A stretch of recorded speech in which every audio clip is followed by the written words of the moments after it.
पाईटच्या कुंडेश्वर घाटात झालेल्या अपघातानंतर 35 जणांना वेगवेगळ्या रुग्णालयात तात्काळ हलवण्यात आलं. यातील 18 जखमींना तात्काळ जवळच असलेल्या पाईट प्राथमिक आरोग्य केंद्रात आणण्यात आलं. मात्र येथे आणण्यात आलेल्या 18 पैकी 4 महिलांची प्रकृती अत्यंत चिंताजनक होती. बेशुद्ध अवस्थेत असलेल्या 4 पैकी 3 महिला उपचारापूर्वीच मयत झाल्याचं निदर्शनास आलं.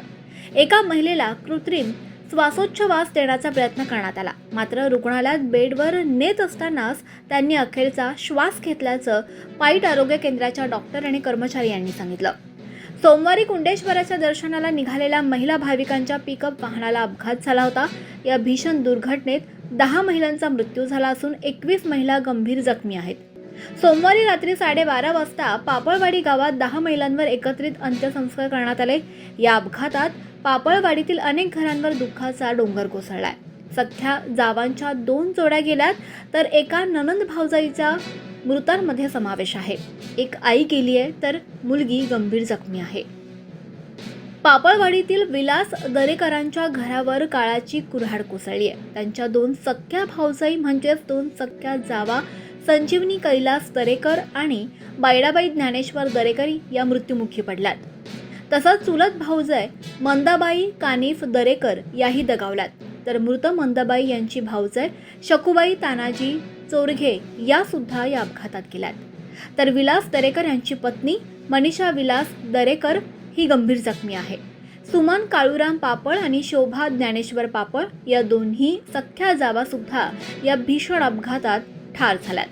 दरम्यान पाईट आरोग्य केंद्राच्या डॉक्टरांनी याबाबत काय सांगितलंय ते जाणून घेऊया. मी डॉक्टर सोनम भीमराव रणवीर. काल सुमारे 1:15 वाजता इथं दरीमध्ये पिकअप कोसळली म्हणून असं समजलं आम्हाला. त्याच्यानंतर मग पिकअपमध्ये 4-5 लेडीज आल्या, खूप सिरियस अवस्थेमध्ये होत्या. आम्ही स्टाफ सगळी इथेच होतो.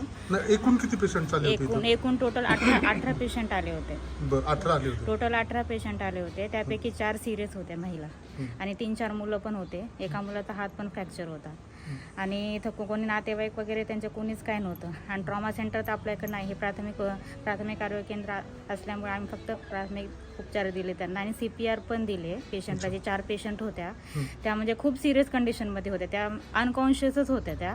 त्यांना CPR दिले आम्ही, बट ते काय सक्सेस झालं नाही. मग नंतर मी मोबाईलवर त्याला होऊ शकल मदतीला नाही का ॲम्ब्युलन्ससाठी मी फोन केले सगळ्यांना. ॲम्ब्युलन्स आल्या इथं आणि लवकर आम्ही त्यांना ट्रॉमा सेंटरला रेफर केलं. म्हणजे इथं ज्या महिला 4 तुम्ही म्हणता अत्यवस्था होत्या, कदाचित इथं जर ट्रॉमा केअर सेंटर असतं तर त्या वाचल्या असत्या. नसत्याच वाचल्या.